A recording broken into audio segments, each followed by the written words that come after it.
जीतन राम मांझी हमारे साथ जुड़ चुके हैं, बिहार के पूर्व मुख्यमंत्री हैं, एनडीए में शामिल हैं। जीतन राम मांझी जी, जातिगत जनगणना आने के बाद क्या आपको लगता है कि अब एनडीए के लिए मुश्किलें ज्यादा बड़ी हो जाएंगी? अब देखिए, जहां तक एनडीए का सवाल है तो जातीय जनगणना हम बिहार के लोग सर्व मिल करके करने का निर्णय लिया था और सर्वदलीय पार्टी के लोग भी गए थे माननीय प्रधानमंत्री से मिलने के लिए। तो प्रधानमंत्री जी ने ये कहा था कि हम राष्ट्र के स्तर पर अभी सेंसस नहीं करेंगे, लेकिन आप जातीय आधार जनगणना बिहार में या स्टेट में लोग चाहे वो कर ले। तो उसी आधार पर माननीय नीतीश कुमार जी ने यहाँ पर जातीय आधारित जनगणना की है, जिसका डाटा सामने आया है।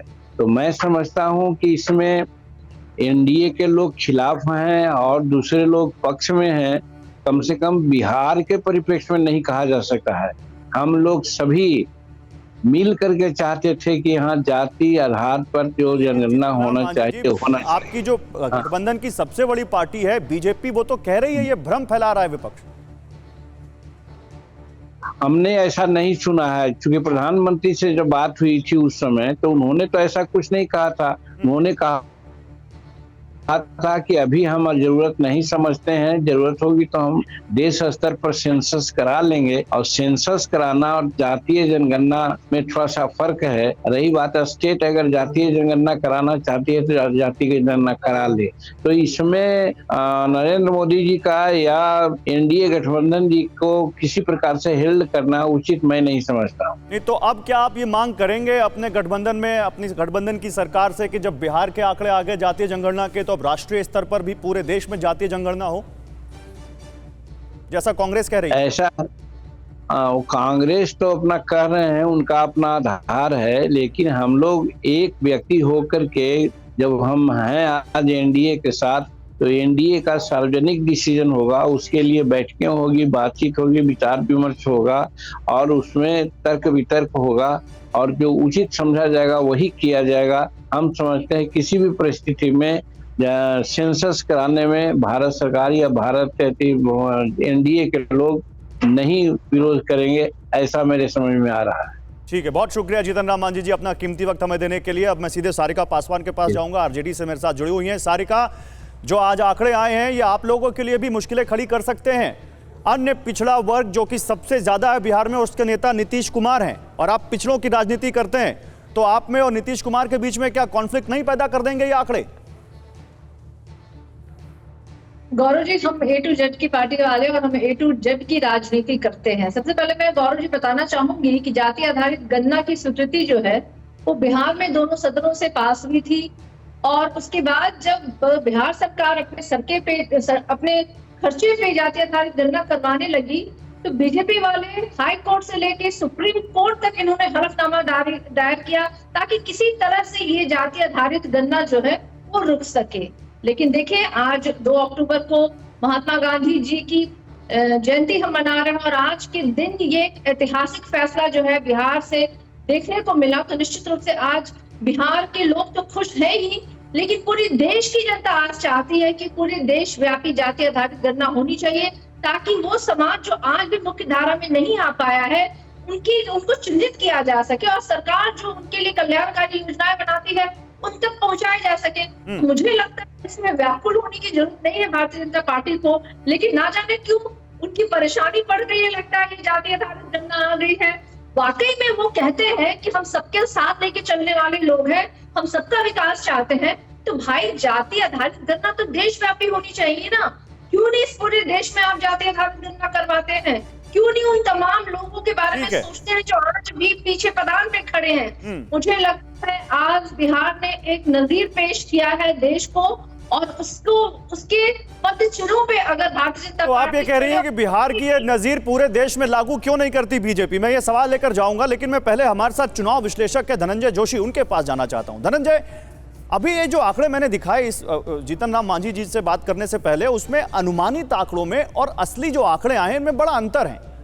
तो आपके लिए ये जो जातिगत जनगणना के आंकड़े हैं इनके लिए बड़े टेक अवेज क्या हैं आपके लिए?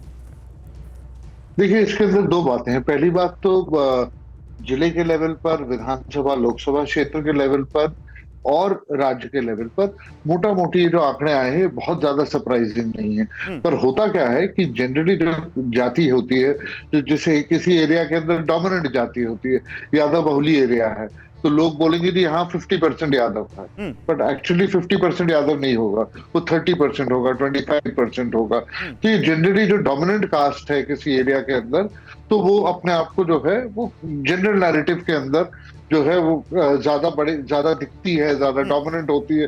जैसे हरियाणा में जाटों की बात करेंगे आप, तो आपको दिखे लोग कहेंगे जाट डोमिनेटेड पॉलिटिक्स है, पर ऐसा नहीं है कि 50% पॉपुलेशन जाट है। तो ये एक बात हुई, पहली बात। तो ये आंकड़े बहुत ज्यादा सरप्राइजिंग नहीं है मोटा मोटी। इसके दो मानक हैं, एक तो ये सेंसस है, तो हेड काउंट है, और जब हेड काउंट हुआ और इसके अंदर दूसरी काफी सारी सूचना भी मिली है, जैसे कि एजुकेशनल लेवल, आपको जो है हाउस होल्ड एसेट्स इत्यादि।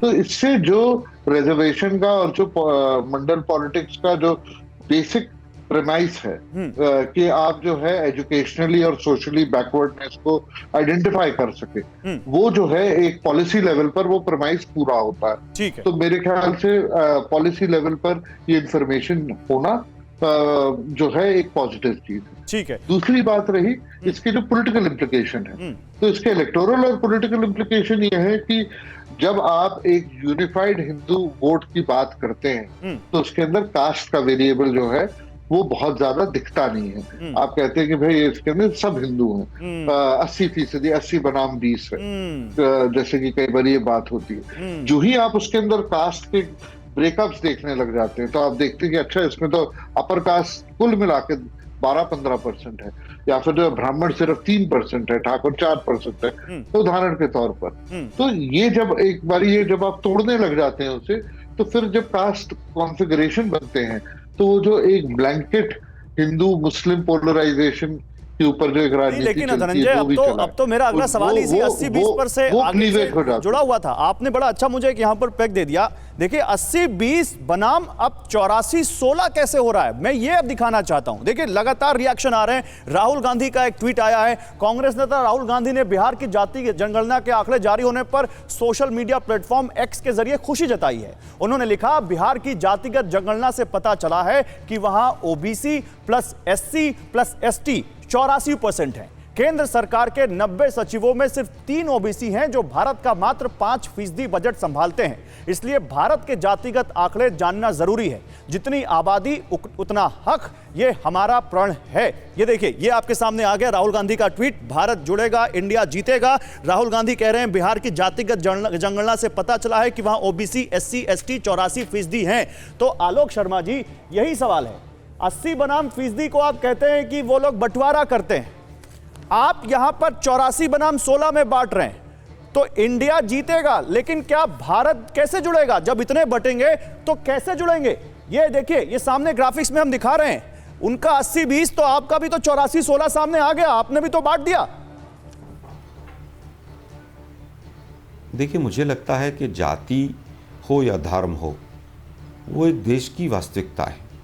जाति के आधार पर भी आज भी जब शादियां भी जातियों से इतर होने पर तमाम तरह के विवाद खड़े होते हैं।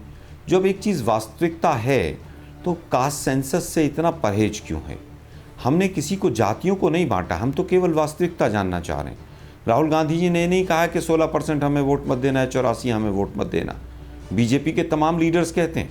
मैंने आज ही कहा, असम के मुख्यमंत्री ने स्पष्ट तौर पर आज ही कहा है, आज ही उन्होंने 2 इस तरह के बयान दिए हैं जो बांटने वाले हैं। इस बयान में बांटने वाला नहीं है, इस बयान में तो वास्तविकता जानने की बात है। और यही बात 2011 के सेंसस में भी हुई थी कि तमाम जो सोशल पॉलिसीज़ हैं, इकोनॉमिक पॉलिसीज़ हैं, डेवलपमेंटल पॉलिसीज़ हैं, स्कॉलरशिप्स की बात है, बच्चों की पढ़ाई की बात है, एजुकेशनल रिजर्वेशन की बात है, रिजर्वेशन में किस तरह का ओरिएंटेशन हो ना हो उसकी बात है। जिस तरह से इकोनॉमिकली बैकवर्ड्स रिजर्वेशन इस सरकार लेकर आई, मैं समझता हूँ वो अच्छा कदम था। तो इस तरह की तमाम पॉलिसीज़ के लिए अगर कास्ट सेंसस होता है तो ये देश के लिए कहीं ना कहीं समग्र विकास के लिए, होलिस्टिक डेवलपमेंट के लिए इम्पॉर्टेंट रहेगा। लेकिन हम नहीं समझ पा रहे हैं कि बीजेपी अकेली ऐसी पार्टी क्यों है कि वो इसका विरोध कर रही है। बाकी तमाम घटक दल इनके हमारे साथ खड़े हुए इस मुद्दे पर, और उसका कोई लॉजिक भी नहीं है इनके पास। ये क्यों नहीं चाहते? बीजेपी क्यों नहीं चाहती है कास्ट सेंसस